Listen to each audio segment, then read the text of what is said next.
Hello, how are you? So today I would like to share some of the ideas about writing literature review.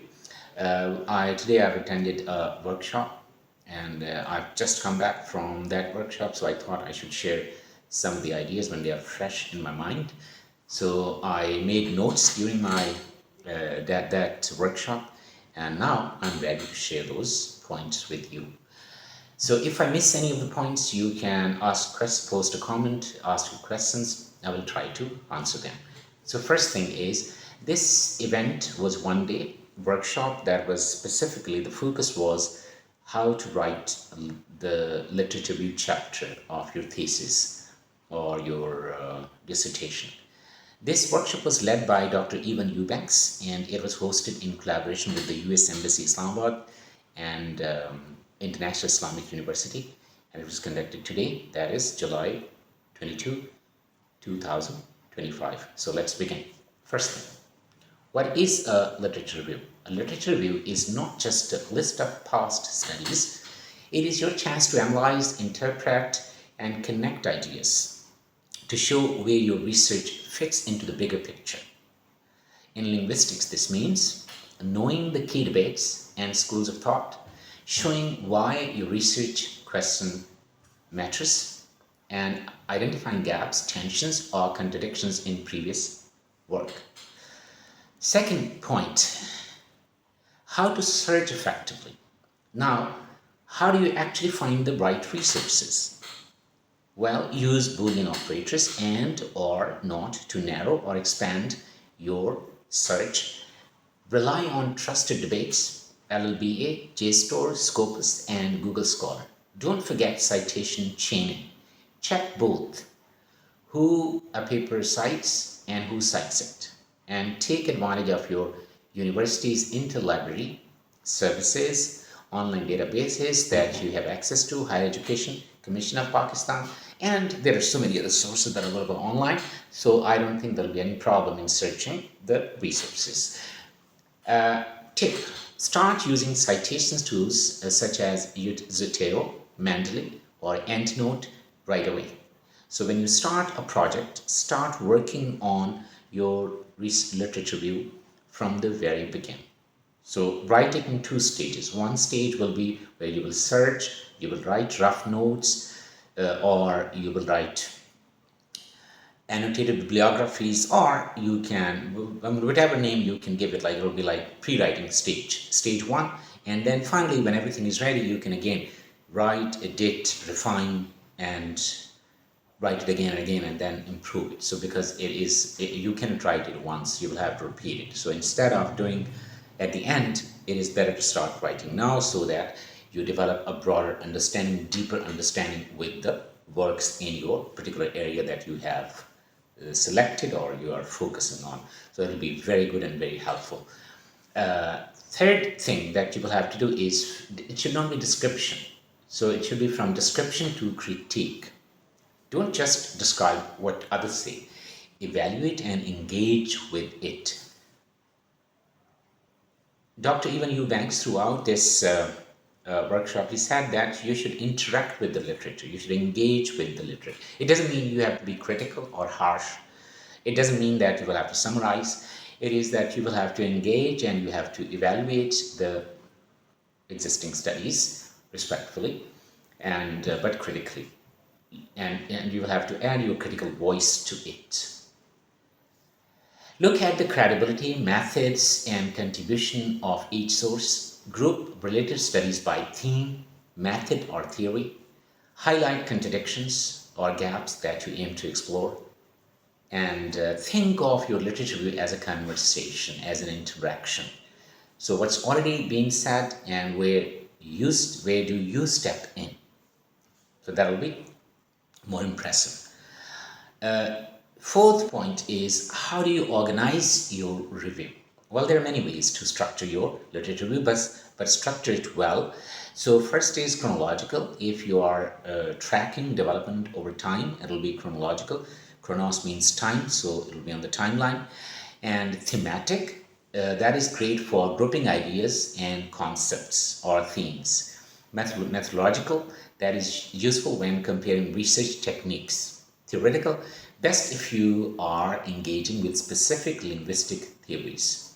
For example, if your research spans several subfields, go thematic. If you are building or challenging a theory, use a theoretical structure. Make sure your review builds towards your claim and connects smoothly with clear transitions. Don't jump from one point to another.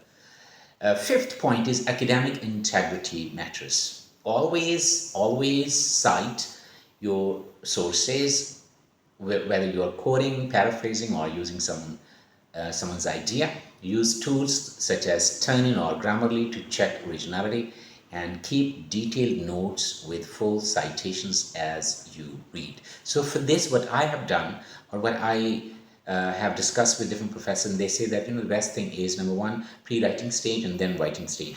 In pre-writing stage, you will have to make notes, take all the studies, and either use annotated bibliography method, or you can make a rubric. On YouTube, there are a lot of videos which are very interesting, in which most of the professors who happen to be girls or women, and some male professors they also done, but girls, they are very good at organizing these things, and you can watch videos on YouTube. You can prepare a grade, or simply you can write the summary of studies, whatever works for you. It depends on your topic as well. So work on it, organize your studies. Don't just read and just leave the papers. Keep a record, keep a check, and organize it using Mendeley or Zotero or any other thing that works for you. So use these tools, and keep detailed notes with full citations as you read, so that later on you can use them or recycle them. So sixth point is annotated bibliographies. Before full review, you might create an annotated bibliography.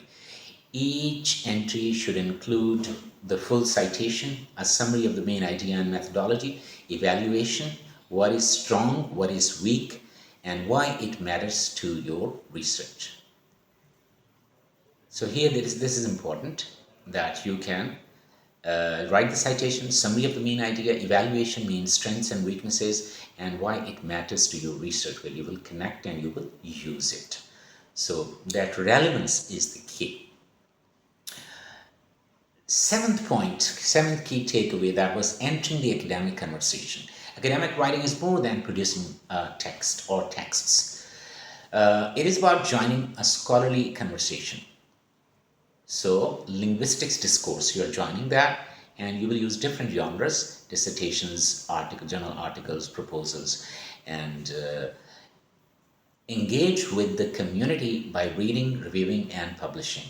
Even social media, that could be helpful. You can use X, you can use LinkedIn, you can use YouTube, you can use Medium. You can be part of scholarly engagement. There are a lot of groups as well. So eighth point is how to engage with sources. Well, there are three main ways to bring sources into your work. First thing is summarize. For an overview or background, you can summarize. Paraphrase. When you want to explain a specific point in your own words, you can paraphrase.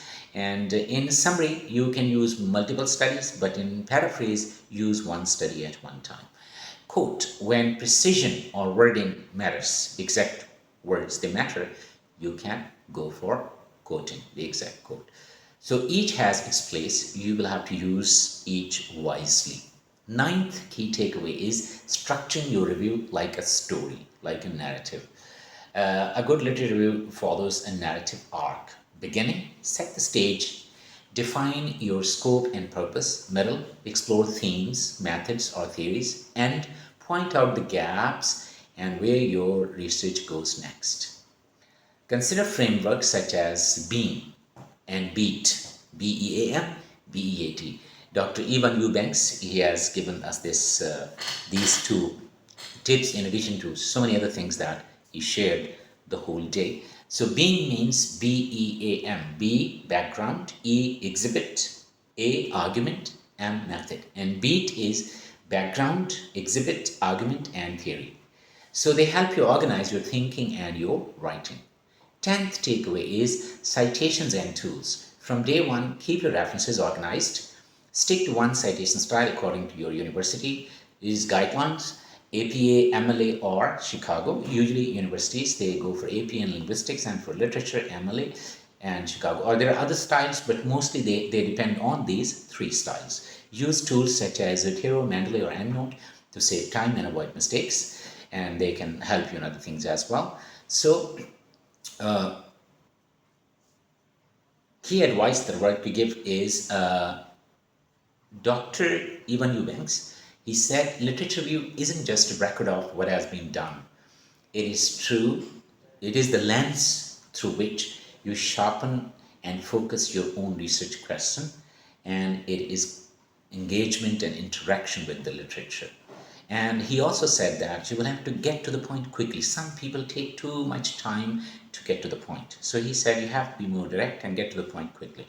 And especially when you introduce, you start your literature with the opening, that is also crucial, where you can write, get to the point quickly, don't delay it. So there are some books that are also useful. You can study The Craft of Research by Booth, Colum, and Williams, Doing the Literature Review by Chris Hart, and The Literature Review, a step-by-step guide by Diana Britley. So thank you for watching. If you found this useful, don't forget to like, share, and subscribe for more academic writing tips and other events. Whenever I attend, I will share my findings or my notes with you.